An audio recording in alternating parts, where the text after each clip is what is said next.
하늘 보좌에 앉아 계신 성부 하나님께서 온 하늘 위와 땅과 땅 아래와 모든 세상을 다스리심을 요한으로 보게 하심으로 환난 가운데 있는 성도들이 핍박에도 굴하지 않고 믿음을 지키고 잘 감당하며 이기게 하시는 걸 우리가 봤어요. 우리가 보고 있는 요한계시록 이 4장과 5장은 하나의 연속된 환상이 하나로 다 통으로 이렇게 보게 되는 거예요. 그래서 5장은 4장에서 시작된 이상이 5장과 연결돼서 이렇게 다 보게 되는 그런 환상입니다. 그래서 오늘 본문은 인으로 봉한 책이 나오고 그 책에 인을 뗄 합당한 자에 관한 말씀이에요. 이 말씀도 이번 주 다음 주 두 번에 걸쳐서 이렇게 나누어 볼 건데, 오늘은 인을 뗄 합당한 자가 누구인지 거기까지만 보도록 하겠습니다. 그래서 누가 합당한 자인가? 요한은 4장에서 보좌에 앉아 계신 분이 성부 하나님이신 것을 알았습니다. 그리고 요한은 내 생물이 쉬지 않고 거룩하다 거룩하다 거룩하다 하면서 찬양하는 소리를 듣습니다. 이 내 생물은 우리가 에스겔서에서 확인했던 것처럼 그룹이다, 이렇게 그룹이라고 하는 천사들이라고 했죠. 이 천사들이 찬양을 하는데 이 찬양이 하나님께 드리는 찬양이고, 천사들의 이 찬양 소리는 당연히 화음을 갖춘 아름다운 찬양일 겁니다. 이 찬양은 네 천사가 부르는 사중창이에요. 요한계시록 4장 8절에 보니까. 그런데 이렇게 사중창이 계속되는 가운데서 또 들어보니까 웅장한 합창 소리가 이렇게 들려와. 24명의 장로들이 부르는 웅장한 합창이에요. 핸델의 메시아를 잘 알죠? 총 3부로 구성되어 있는데 1부는 예언과 탄생, 예수님의 예언과 탄생. 2부는 예수님이 순환 받으실 것과 속죄, 그리고 3부는 부활과 영생, 이렇게 1, 2, 3부로 나누는데, 이 메시아의 마지막 곡인 53번 합창이 바로 이 요한계시록 5장 우리가 읽은 12절에서부터 14절까지의 내용을 그것을 내용으로 한, 그 가사로 한 그런 곡이에요. 그 제목이 죽임당하신 어린 양, 이렇게 표현이 되죠. 이처럼 내 생물이 부르는 이 사중창, 또 24명의 장로들이 부르는 이 합창도 공통된 내용을 가지고 있어요. 그것은 만물을 창조하신 전능하신 하나님, 그 주제가 그거예요. 만물을 창조하신 전능하신 하나님, 이 창조를 말하는 거예요. 이처럼 아름답고 웅장한 노래를 듣는 중에 요한은 이제 1절에서 봅니다. 5장 1절에 보니까 내가 봄에, 이렇게 되어 있죠. 보좌에 앉으신 이의 오른손에 두루마리가 있다. 요한이 다시 성부 하나님이 앉아 계신 걸 보고 주변을 봤는데, 또다시 성부 하나님을, 보좌에 앉아 계신 성부 하나님을 좀 더 깊게 볼 수 있는 거예요. 보니까 오른손에 두루마리가 있어요. 오른손에 책을 붙잡고 있다는 거죠. 이 책은 우리가 가지고 있는 책처럼 제본이 된 책이 아니에요. 학자들은 대부분 이 책이 두루마리일 것이라고 이렇게 얘기하는데, 이 두루마리라고 하는 것은 가죽이나 또는 파피루스라고 하는 갈대를 가로 세로로 이렇게 엮어서 만든 것에 글을 이렇게 쓰고 그걸 둘둘둘둘 말아놓은 거예요. 그러니까 지금 우리 책하고는 좀 달라요. 그런데 이걸 둘둘 말아놓고 아무나 볼 수 없도록 거기에 이렇게 인을 갖다 이렇게 붙여놨어요. 스티커 같이 딱 붙여, 그거 떼지 못하도록. 그게 7개로 봉해져 있었어요. 2절입니다. 2절. 요한이 보니까 어떤 힘 있는 천사가 큰 소리로 외쳐요. 누가 그 두루마리를 펴며 그 인을 떼기에 합당하냐, 이렇게. 누가 이 두루마리의 인을 떼고 그걸 띄어야지 열어서 볼 수 있을 거 아니에요, 안의 내용을. 그래서 물어보는 거예요. 누가 합당하냐, 이 인을 떼기에. 열어볼 자격이 있는 그 합당한 사람이 도대체 누구냐. 그런데 아무도 나서지 못해. 그 뒤에 아무 이야기가 없어요. 침묵만 흐르지 않았겠어요? 하늘에서도 이 두루마리에 인을 떼서 펴볼 수 있는 합당한 자가 없어요. 스랍이나 그룹 중에 어떤 천사도, 우리가 알고 있는 미가엘이나 가브리엘도 내가 합당하다 이렇게 나서지 않아요. 또 우리가 잘 아는 믿음의 조상인 아브라함도, 이삭도, 야곱도, 모세도, 다윗도, 또 다니엘도, 신약의 베드로, 바울도 자기가 합당한 자라고 나서질 못해. 합당한 사람이, 그렇다면 합당한 사람이 하늘 위에도 없고 땅 위에도 땅 아래에도 없어요. 온 우주에 아무도 없어요. 고요만 다 그러는 거예요. 그래서 3절, 결국 하늘 위에나 땅 위에나 그 어디에도 이 봉인된 두루마리를 열기에 합당한 자가 없었어요. 그래서 요한이 보인 반응이 무엇인가? 크게 웁니다. 5장 4절에서. 그런데 두루마리를 열기에 합당한 자가 없다는 사실이 왜 요한을 슬프게 울게 하였을까? 우리가 생각해 봐야 돼. 왜 올라오라 해서 올라간 그 요한이 그 두루마리 인을 뗄 자가 없다는 사실 때문에 울 수밖에 없었는가? 4장 1절을 보면 이리로 올라오라 하신 예수님께서 4장 1절도 같이 보세요. 이리로 올라오라 하시면서 그 음성이 이르되 이리로 올라오라. 이후에 마땅히 일어날 일들을 내가 내게 보이리라 하셨어요. 마땅히 일어날 일들이 뭔지를 보이리라 그러셨는데 왜? 그런데 마땅히 일어날 일들을 보지 못하도록 봉인이 되어 있고 아무도 그 봉인을 뗄 수 없어. 보지 못하게 되었기 때문에 온 거예요. 결국 이유가 뭐예요? 보게 하신다고 하셨는데 이거 볼 수가 없어. 그럼 어떻게 하지? 예를 들어서 꿈에서 어떤 무서움이 막 몰려. 누가 막 자기를 어떻게 하는지 모르겠는데 막 무서움이 몰려올 때 어떻게 막 도망가잖아요. 그래서 막 발도 차고 막 주먹으로 막 이렇게 하고 막 그냥 그렇게 하지 않습니까? 그런데 저 문이 있어. 저 문만 열고 나가면 되겠는데 발이 떨어지지 않는 그런 꿈 꿔본 적 없어요? 저는 이제 그런 꿈을 꾸는데 그렇게 안간힘을 쓰다가 안 되면 어떻게 해요? 나간다. 저걸 잡아야 되는데 못 잡으면 뭐 그러다 깨는 사람도 있다 그래. 그런데 저 같은 경우는 그러다 깬 적도 있지만 그때 울어버린 거예요. 제가 꿈에서 울고 있는, 울고 있는. 지금 요한의 심정이 이런 심정이 아닙니까? 누가 떼줘야 되는데 아무도 뗄 자가 없다면 그럼 어떡합니까? 왜요? 그걸 봐야 돼. 그걸 봐야 여기 성도들이 어떤 위로를 얻고 그러는데 그 내용이 도대체 짐작을 대충 해도 그 내용은 뭐겠어요? 역사 얘기 아니겠어요? 결국 그 역사가 어떻게 될 건가 그거 아니겠어요?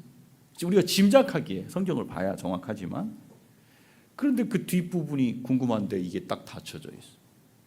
그랬을 때 이 요한은 큰 소리로 울 수밖에 없었어요. 그러면 이 두루마리 안에는 도대체 뭐가 쓰여 있을까? 결국 7개의 인을 다 떼고 나면 두루마리 안에 무슨 내용이 들어있는지 알 수 있겠죠, 그죠?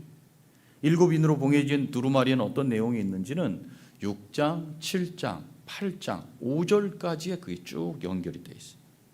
그 내용은 한마디로 말하자면 인류 역사 전체에 대한 하나님의 계획이 거기 들어있어요. 인류 역사 전체. 하나님의 백성들에 대해서 하나님이 구원하실 것과 이들을 핍박하는 악한 자들을 심판하실 계획이 거기에 다 들어있어요. 근데 이것을 펴야 그 심판이 시행되는 거예요. 마치 고대 시대의 왕이 조서를 내리면 그 조서를 펴서 선포를 해야 되잖아요. 그러면 듣는 자들이 그때부터 이제 이게 되는데 이게 열지 않아 놓으면 왕이 그 조서가 있어도 그 기록을 다 했다 할지라도 봉인돼 있으면 그럼 뭐 아무도 들은 사람도 없어. 아는 사람이 없어. 그거 똑같은 거예요. 그래서 그 계획이 들어있는데 그렇다면 열려야 돼. 열려지고 선포가 되어야 돼. 그 내용이 이 두루마리에 있는 인을 떼서 그 내용이 드러나야 하나님의 계획이 시행될 수 있는 거예요. 하나님의 계획이 실행될 수 없으면 어떻게 돼요? 핍박받는 모든 하나님의 백성들은 그 핍박에서 구원될 수 없을 것이고 그들을 핍박하는 악인들은 계속해서 그 못된 짓들을 할 수밖에 없을 겁니다.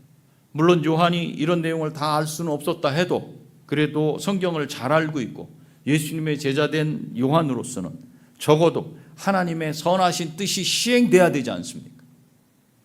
우리 주님 다시 오신다 그랬는데 분명히 시행돼야 되는데 그리고 자기를 포함해서 사실 요한이 이 반모섬에 가 있는데 이 에베소에서 그런 이야기가 있어요. 요한이 반모섬에 가게 된 배경에 이 예수 그리스도를 믿는 것 때문에 요한이 끓는 올리브 그 기름으로 끓는 가마에 이렇게 넣었대요. 죽이려고. 근데 요한이 죽지 않았대요. 그래서 이 반모섬에 이렇게 가 있다. 그 상태가 어떻겠어요? 몸 상태. 그러니 요한뿐 아니라 지금 하나님의 구원을 기다리고 있는 그들, 이 세상이 공의롭게 그 공의가, 하나님의 공의가 이루어지고 자기 백성을 구원하시는 하나님의 계획이 진행되지 않는다면 이 하나님의 백성들과 교회 결국 핍박에 다 넘어가 버리고 망해버리고 세상은 불의로 악으로 가득 차지 않는가, 이런 것에 대한 정도는 요한은 그래도 알고 있었어요. 그러니 하나님의 뜻이 이루어지고 하나님의 나라가 온전히 세워지기를 바라는 요한으로서는 이 봉인된 두루마리에 인을 뗄 수 없다는 것이 얼마나 가슴 아프고 슬프고 크게 울 수밖에 없었는지 우리가 알 수 있는 거죠. 요한은 지금 그걸 가지고 있는데 그걸 볼 수가 없어. 그럼 합당한 자가 없단 말인가? 5절을 보세요. 5절. 5절에 이렇게 나오죠. 장로 중에 한 사람이 내게 말하되 울지 말라. 이렇게 울고 있을 때 장로 중에 한 사람이 요한에게 울지 말라 이렇게 말한 이는 24 장로들 중에 한 사람이. 그럼 24 장로들은 누군가? 지난번 설교 때 이거는 뒤로 5장을 할 때 좀 보자 그랬어요. 천사들이라고 보는 견해도 있고 학자 중에 사람이라고도 본다 이랬어요. 그렇게 보는데 이 24 장로는 역사상에 나타난 모든 하나님의 백성 전체를 대표하는 24명의 사람들로 보는 게 성경 전체를 구약과 신약을 봤을 때 합당하다. 그러면 24명은 누굴까? 이 요한계시록에서 이 24명을 누구라고 이렇게 정확히 말하지는 않아요. 하지만 우리가 요한계시록의 내용을 통해서 그들이 누군지 유추는 할 수 있다는 거예요. 요한계시록 21장에 보면 끝날에 이제 다 이루시겠다고 한 하나님의 나라가 온전히 이루어지는 것을 상징하기 위해서 하늘에서 뭐가 내려오지? 새 예루살렘 성이 내려와. 이 성에는 12대문이 있어요. 그 문들 위에는 12개의 이름이 쓰여 있어요. 요한계시록 21장 12절에 보면 그 문들 위에 이름을 썼으니 이스라엘 자손 12지파의 이름들이라. 구약시대의 하나님의 백성은 이스라엘이었고 이스라엘은 12지파로 이루어져 있어요. 이 12지파는 이스라엘 백성 전체를 포함하는 그런 말이에요. 그래서 12지파 이렇게 얘기하면 이스라엘 백성 전체구나. 그러니까 이 이스라엘 12지파의 이름들이 그 대문 위에 12개가 이렇게 쓰여 있다는 거예요. 그리고 이 성곽 안에는 12개의 기초석이 있었는데 21장을 말하고 있어요. 이 기초석 위에는 어린 양의 12사도의 이름들이 씌어 있었어요. 계시록 21장 14절 12절에는 12지파의 이름 구약에, 14절에는 12사도의 이름. 따라서 24 장로는 구약의 모든 하나님의 백성과 신약의 모든 하나님의 백성을 대표하는, 다시 말하자면 이스라엘의 12지파를 대표하는 12명, 대표라는 건 전체를 말해요. 12명과 그 다음에 12사도, 신약에서 12사도를 합한 인원수, 그래서 24명의 장로들이다. 이렇게 생각하는 것이 바르게 보는 관점이다. 이렇게 말할 수 있고, 이 24명의 장로 중에 한 명이 요한에게 울지 말라 이렇게 말해요. 그런데 요한이 우는 이유는 뭐예요? 이 인을 뗄 자가 없어갖고 우는 거잖아요. 그죠? 거기는 24 장로 아니라 그 네 생물 중에 누가 하나가 툭툭 치면서 울지 마 이렇게 한다고 요한이 그 마음이 이렇게 달래지는 게 아니에요. 요한은 지금 울음을 멈출 수가 없어. 울지 말라고 의 문제가 아니라 누가 뗄 수 있는지, 누가 왜 안 나섭니까? 그 뗄 수 있는 그 존재가 없다면 내가 슬피 울 수밖에 없습니까? 그래서 요한이 울음을 멈추려면 그 인을 떼서 그 두루마리에 쓰여 있는 내용을 시행시킬 합당한 자가 있다는 사실을 알 때만 가능한 거예요. 그러면 이 장로가 울지 말라고 할 때는 합당한 자를 자기가 찾아서 그랬는지 그렇지 않은지는 그 뒤에 말을 보면 알 수 있어요. 5장 5절에 장로 중에 한 사람이 내게 말하되 울지 말라 이렇게 했죠. 그리고 그 뒤에 유대 지파의 사자 다윗의 뿌리가 이겼으니 그 두루마리와 그 7인을 떼시리라. 이 장로는 누가 그 인을 떼기에 합당한 자인지를 분명히 알고 있었어요. 그래서 그분을 소개해요. 우리말에는 생략됐지만 여기 요한계시록에는 이 말이 많이 나와요. 이두 이렇게. 잃어버리지 마세요. 이두, 헬라어로 이두. 보라, 이렇게 보라. 이 내용을 좀 더 원문에 가깝게 이렇게 번역된 걸 보면 이렇게 돼 있어요. 보라, 유다 지파에서 나온 사자. 이 사자는 짐승 사자를 말합니다. 유다 지파에서 나온 사자 다윗의 뿌리가 승리하였다. 그 책과 그것의 7인을 열기 위하여. 이 말을 풀이하면 그 두루마리에 있는 7인을 떼어서 그 두루마리를 열어볼 수 있게 합당한 자는 어떤 사람이었는가? 그 자는 승리한 자라야 한다. 그런데 누가 승리했는가? 그는 유다 지파에서 나온 사자다. 그런데 이 사자를 가리켜서 누구라 그러는가? 다윗의 뿌리다. 이렇게 설명하고 있어요. 지금 그 나온 말씀이 장로가 하는 말씀이 지금 이 말씀이에요. 여기서 우리는 유다 지파에서 나온 사자라는 표현, 그리고 다윗의 뿌리라는 이 표현이 이해가 돼야 돼. 그래야 이분이 누군지를 분명히 알 수 있어요. 여기는 이제 창세기로 가봐야 돼. 창세기 49장에 가보시면, 창세기 49장, 야곱이 죽기 전에 12아들을 축복하는, 그리고 그 12아들이 이룰 12지파에 대해서 이렇게 예언하는 내용이 나와요. 그 예언을 통해서 하나님께서 12아들들에게 어떻게 행하실지를 야곱을 통해서 미리 이렇게 알려주시는 거예요. 이 내용이 창세기 49장 1절에서부터 27절까지 나오는데, 이 중에서 가장 길게 말한 내용이 어떤 지파인가 하면 유다 지파예요. 유다 지파. 그 중에서 9절 10절을 한번 봐요. 9절 10절. 9절은 이렇게 돼 있어요. 유다는 사자 새끼로다. 너는 움킨 것을 찢고 올라갔도다. 그의 엎드림이 숫사자 같고 암사자 같으니 누가 그를 범할 수 있으랴. 유다 지파, 유다를 가리켜 숫사자 같고 암사자 같다 이렇게 표현해요. 유다를 사자로 비유했어요. 그런데 어떤 사자냐? 가장 힘이 세서 그 누구도 대적할 수 없고 그 누구도 덤빌 수 없는 가장 힘이 센 동물의 왕 사자에 비유했어요. 그리고 10절을 보세요. 규가 유다를 떠나지 아니하며, 이 규는 왕이 쥐고 있는 왕의 권위를 나타내는 그런 막대기 있죠. 왜 요만한 거 이렇게 딱 쥐는 거 있죠. 그걸 말해요. 규가 유다를 떠나지 아니하며 통치자의 지팡이가 그 발 사이에서 떠나지 아니하기를 실로가 오시기까지 이르리니 그에게 모든 백성이 복종하리로다. 이 왕이 쥐고 있는 왕의 권위를 나타내는 이 도구, 이것이 있고, 그 다음에 지팡이가 그 발 사이에서 떠나지 않는다.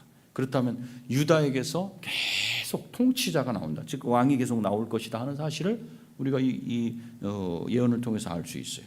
그래서 유다 지파에서 나온 사자라는 표현은 유다 지파에서 나온 사람으로서 사자처럼 모두를 정복하고 다스리는 왕이다. 아무도 그를 해할 수 없는 그런 힘이 있는 왕이다는 사실을 우리에게 알게 해요.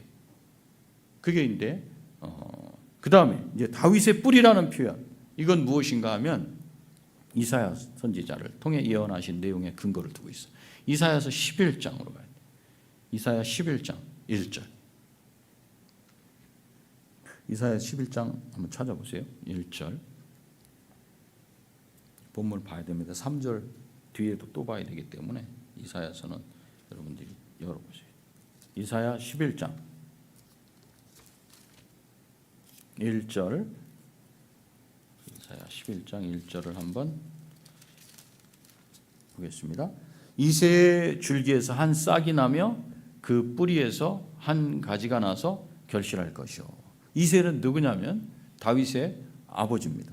그런데 3절로 가보면 3절에서부터 5절까지에 보면 그렇게 이새의 뿌리에서 나올 자가 누군지가 나오는데 3절, 그가 여호와를 경외함으로 즐거움을 삼을 것이며 그의 눈에 보이는 대로 심판하지 아니하며 그에게 들리는 대로 판단하지 아니하며 공의로 가난한 자를 심판하며 정직으로 세상에 겸손한 자를 판단할 것이며 그의 입에 막대기로 세상을 치며 그의 입술의 기운으로 악인을 죽일 것이며 공의로 그의 허리띠를 삼으며 성실로 그의 몸에 띠를 삼으리라. 누구를 말합니까? 왕을 말해요. 왕. 그 말씀대로 이새의 아들 다윗이 왕이 됐어요. 근데 3절에서부터 5절까지의 그 내용을 보면 이 예언의 말씀은 단순하게 다윗이 왕이 될 것을 말한 것은 아니에요. 왜냐하면 3절에서 5절까지 우리가 읽은 본문을 말해보면 이 왕은 어떤 왕인가? 완벽해요. 완전해요. 공의를 해. 선하셔요. 긍휼하셔요. 그런 온전하게 다스릴 왕이기 때문에 과연 다윗을 말하는가 이렇게 우리가 생각할 수 있어요. 다윗도 왕 중에서는 통치를 가장 잘한 그런 왕이에요. 그렇지만 그가 이 3절에서 5절과 같은 그런 왕은 아니에요. 그도 흠이 있었고, 그래서 이 예언의 말씀은 다윗을 말하는 게 아니라 다윗의 후손에게서 나올 어떤 완벽한 왕에 대한 예언이에요. 그래서 이것을 신약성경 마태복음 1장 1절에 가보면 이렇게 예수 그리스도를 소개하죠. 아브라함과 다윗의 자손 예수 그리스도의 세계라. 그래서 이 왕은 결국은 이사야서 11장에서 말하고 있는 이 왕은 누군가? 예수 그리스도시구나라는 걸 알 수 있어요. 그런데 이 말씀만으로는 다윗의 뿌리라는 표현이 정확하게 우리에게 이해가 되지는 않아요. 좀 부족해. 이새의 뿌리에서 한 줄기가 나오고 가지가 났다 그렇게 말했지, 다윗의 뿌리 그 말을 다 설명하지는 않았어요. 여기서 뿌리는 무엇인가? 뿌리는 그 나무의 근원이에요. 그리고 그 나무의 기원이에요. 뿌리가 없으면 나무는 설 수가 없어요. 따라서 다윗의 뿌리라면 다윗의 자손이 아니라 오히려 거꾸로 다윗이 그분에게서 나와야 되는 거예요.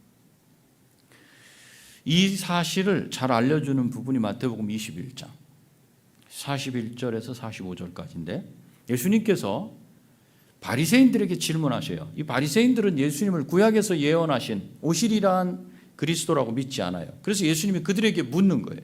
그리스도가 누구의 자손이냐 이렇게 물어요. 그들은 성경에 있는 대로 누구의 자손이라 그래요? 다윗의 자손입니다 이렇게 대답해요. 그저 예수님은 다윗이 성령에 감동하여 한 말, 이 시편은 아주 중요합니다. 시편 110편 1절. 시편 110편 1절. 시편 110편 1절을 인용해서 이렇게 말씀해요. 여호와께서 내 주에게 말씀하시기를, 내가, 우리말은 내가, 내 이렇게 말하면 다 똑같은 것 같지만 본 문자를 봐야 되죠. 여러분들이 내가, 이건 나, 내 원수들, 너 이렇게 되죠. 너 원수들로 너, 내 발판이 되게 하기까지 너는 나, 내 오른쪽에 앉아 있으라 이렇게 하셨어요. 그래서 여러분이 여기서 이 내가 누군지, 내 주가 누구고 너가 누군지가 정확히 구분이 돼야 돼요. 여기서 여호와께서, 그럴 때 여호와는 누구냐면 성부 하나님을 말해요. 이 본문에서. 그 다음에 내 주라고 하는 말은 다윗이 주라고 표현하는 다윗의 주님을 가리켜요. 누구신가? 그리스도예요. 그러니까 성부께서 그리스도에게 이렇게 되는 거예요. 그래서 예수님 말씀은, 이 바리새인들에게 하신 예수님 말씀은 무엇이냐면, 그리스도는 다윗은 그리스도를 누구라 그랬는가? 내 주라 그랬다. 그리스도는 다윗의 주님이시다. 그러므로 자손이라고 말할 수 없다 그래요. 이해되세요? 다윗이 내 주라고 표현한 이 주는 그리스도야. 그리스도. 그러니까 그리스도가 다윗의 자손이라고 말할 수 없다. 왜냐하면 이들이 대답하기를 다윗의 자손입니다. 그리스도가 누구로부터 오냐 이렇게 물었을 때 다윗의 자손입니다 그랬어요. 근데 실상 110편 말씀으로, 너희들이 잘 알고 있는 구약의 말씀으로 다시 들어가서 한번 살펴보자. 그리스도는 다윗의 자손이라고 말할 수 없다. 그러니까 그리스도는 그럼 누굽니까? 다윗의 뿌리다. 다른 말로 하면 다윗을 있게 하신 분이다. 이런 뜻이죠. 110편 1절은 아주 중요합니다. 여러분 이 부분을 잘 이해하셔야 돼요. 이 본문을 우리 성도 중에 한 분이 저한테 갖고 와서 물어봤어요. 여기 내 준 누구고 나는 누구고 내 원수는 누구고 네네네 자꾸 얘기하는데 누굽니까? 이걸 구분해 달라. 자, 따라서 요한에게 장로가 말한 인을 떼기에 합당한 인은 누군가? 그분은 유다 지파 사람인데 인간적으로 출생을 보자면 다윗의 후손이지만 실제로는 다윗을 잇도록 한 다윗의 주님 되시는 왕이시다. 그리고 여기서 사자로 묘사한 그분은 누구신가? 바로 예수 그리스도시다. 요한계시록 1장 앞부분에서 우리가 살펴봤던 것처럼 예수 그리스도에 대한 증거, 그것이 요한계시록이에요. 예수 그리스도가 누구신가? 어떤 일을 하시는지에 대해서, 특별히 요한 이후로, 요한 시대 이후로 어떻게 일하시는지에 대해서 자세히 알려주는 책이 요한계시록이에요. 우리는 예수 그리스도에 대해서 잘 안다고 생각해요. 잘 안다. 그런데 우리가 잘 알지 못해. 육신의 아버지의 마음을 우리가 잘 안다 그래. 근데 아버지의 마음을 다 아는 자녀가 있어요. 그러니 잘 몰라요. 그 정도 가지고 우리는 어쩌면 예수 그리스도에 대해서 안다고 이렇게 말하는지도 몰라. 왜 성경에서 예수 그리스도에 대해서 그렇게 많이 기록을 해 놓았을까? 예수 그리스도를 힘써서 다 알라는 거야. 왜 성경을 우리가 계속 보는가? 그분이 누군지 우리가 조금 알면서 예수 그리스도를 다 아는 듯 이렇게 말해서는 안 된다는 거죠. 성경이 말해주는, 알려주는 만큼은 우리가 알려고 힘써야 된다. 예수 그리스도를 분명히 아는 만큼 우리가 믿음에서 흔들리지 않을 수 있고 그 믿음을 든든하게 지킬 수 있어요. 오늘 본문을 통해서 우리는 예수 그리스도에 대해서 무엇을 알 수 있어요? 예수 그리스도는 어떤 분이신가? 그 두루마리에 7인을 떼서 하나님의 모든 구원과 심판을 행하실 우리의 주님이시다라는 우리가 사실을 알 수 있어요. 그 두루마리 안에 있는 역사의 주관자가 누구신가? 결국은 그 인을 떼서 선포를 해야 되잖아요. 예수님 손에 달려 있다는 거예요. 그렇기 때문에 이런 사실을 알고 역사는 하나님의 뜻대로 움직여가고 예수 그리스도께서 다스려 가신다고 확신한다면 당시에 끓는 가마에 들어가고 이런 핍박, 저런 고난 속에서도 견딜 수 있지 않겠어요? 무릇 악인이 설치고 별을 큰 그런 핍박과 환난 속에 집어넣는다고 할지라도 역사의 주관자는 십자가에 달리시고 부활 승천하신 다시 오실 예수 그리스도의 손에 달려있다. 그분이 7인을 떼셔서 악인들이 어떻게 될지를 다, 이 세상 역사가 어떻게 될지를 다 선포하시고 그대로 이루실 것이다 라고 한다면 핍박과 고난 속에서 우리가 참 위로를 받지 않겠습니까? 불의가 판을 치고 있는 이 세상 속에도 오래 참고 낙심하지 않고 교회가 점점 제가 누구한테 들으니까 그런 말을 해요. 어떤 교회는 새벽기도 없대, 수요기도 없대, 금요기도 없대. 그 목사님이 하신 말씀은 이제 성도들에게 했으니까 성도가 이렇게 전해서 말하는 거 아니겠어요? 왜 그렇게 하니? 성도가 목사님이 성도들 피곤하게 하면 안 된대. 그러면 예배 때 졸기 때문에 피곤하게 하지 말아야 된대. 그래서 저도 나도 피곤하게 하지 말아야 되나. 우리 성도들도 지금 여기 일하고 지금 더위에 피곤한데 지금 온라인으로 들어와 계신 분들은 조금 덜 피곤할까? 피곤하겠죠. 다 피곤한데 피곤하지 않게 하는 게 앞으로 피곤하지 않게 한다 그러면 점점 어떻게 될까? 그런 생각을 제가 해봤어요. 나는 어떤 목사로 끝까지 남아야 되는가? 성도들을 힘들게 하지 않고 어떻게 됐든지 위로의 말씀을 어떻게 됐든지 위로해서 그냥 그 마음을 편안하게 하는 그런 설교를 계속 해야 되지 않을까? 별 생각을 다 해. 이 시대가 참 어려운 시대 가운데 우리가 있어요. 어려운 시대 가운데. 이 시대 가운데 우리가 흔들리지 않으려면 예수 그리스도에 대해서 자세히 알아야 돼. 그분이 그분이 역사를 주관하시고 악인을 심판할 것이고 택하신 자녀들, 믿는 자들은 구원하실 거예요. 그러나 그 시간, 그 과정, 우리가 건너야 되는 강이 있어요. 그건 각자가 감당해야 될 이 세상에서의 몫이야. 그렇지만 그때 악인처럼 하지 말고 택한 하나님의 백성, 하나님의 선하신 역사에 우리 자신을 맡기고 우리가 거기서 참고 견디고 인내할 수 있어요. 그러려면 예수 그리스도를 알지 못하고는 안 돼. 왜 요한이 울어요? 왜 요한이 울어요? 그 역사의 주관자가 예수 그리스도라는 그 사실 알고는 있는데 그 두루마리에 써 있는 거 그거 실행시켜 주셔. 그걸 안 시켜 주시면 이 화상 다 입어가지고 고통 가운데 있는 저 지금 환난을 당하고 있는 저 하늘 아래에 있는 저 성도들 어떡합니까? 그래서 우는 거예요. 목자의 심정.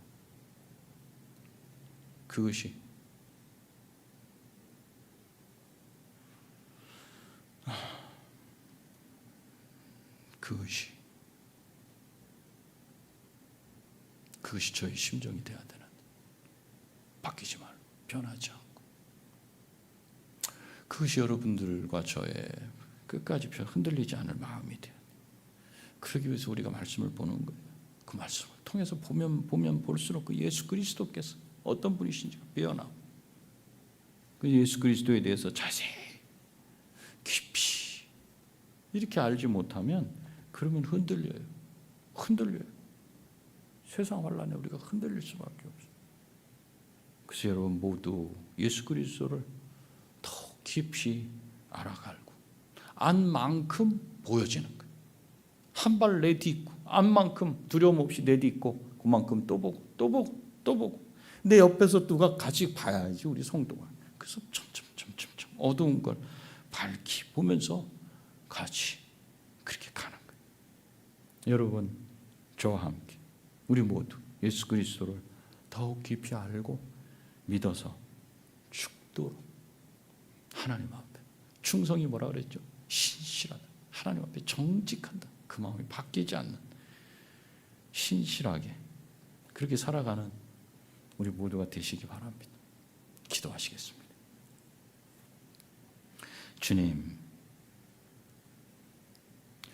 주님의 구원과 심판에 대한 분명한 계획을 요한이 보지 못할 때는 슬피 큰 소리로 외쳐 울었습니다. 아무도 이 우주의 전 역사와 공의와 심판, 구원과 심판을 베풀 그 인을 뗄, 그 두루마리의 인을 뗄 자가 없다는 사실 앞에 울었습니다. 그러나 그가 분명히 알게 되었습니다. 그리스도, 예수 그리스도께서 그 인을 떼고 이 역사, 구원의 역사와 심판의 역사를 그대로 시행시키신다는 사실을 요한이 보았습니다. 여기 있는 우리 성도들과 온라인에 들어와 있는 성도들과 제가 이 세상을 살아가면서 우리 내면의 환난과 고통, 외면의 핍박과 박해, 우리 상황을 통한 압박, 그 어떤 것에도 사방으로 우겨쌈을 당해도 우리가 그 믿음이 흔들리지 아니하도록 예수 그리스도를 더욱 깊이 알도록 허락하시고 우리에게 허락된 그 길을 잘 걸어가도록 도와주시옵소서. 그 가는 길에 여기 삼보무지개교회에 속한 성도들이 함께 하나가 되어서 힘을 모으고 하나가 쓰러지면 일으켜 세워지고 둘이 쓰러지면 또 일으켜 세워주며 이 길을 가길 원하오니 우리에게 은혜를 내려 주시옵소서. 우리를 죄 가운데서 구원하셔서 하나님 자녀 되게 하시고 이 땅 가운데서 마땅히 살아야 될 사람의 본분을 따라서 주님 앞에 신실하게 살아가게 하시는 주 예수 그리스도의 존귀하신 이름으로 기도합니다. 아멘. 하늘에 계신 우리 아버지여, 이름이 거룩히 여김을 받으시오며 나라가 임하시오며 뜻이 하늘에서 이루어진 것 같이 땅에서도 이루어지이다. 오늘 우리에게 일용할 양식을 주시옵고 우리가 우리에게 죄 지은 자를 사하여 준 것 같이 우리 죄를 사하여 주시옵고 우리를 시험에 들게 하지 마시옵고 다만 악에서 구하시옵소서. 나라와 권세와 영광이 아버지께 영원히 있사옵나이다. 아멘. 네, 마쳤습니다. 평안한 밤 되시기 바랍니다.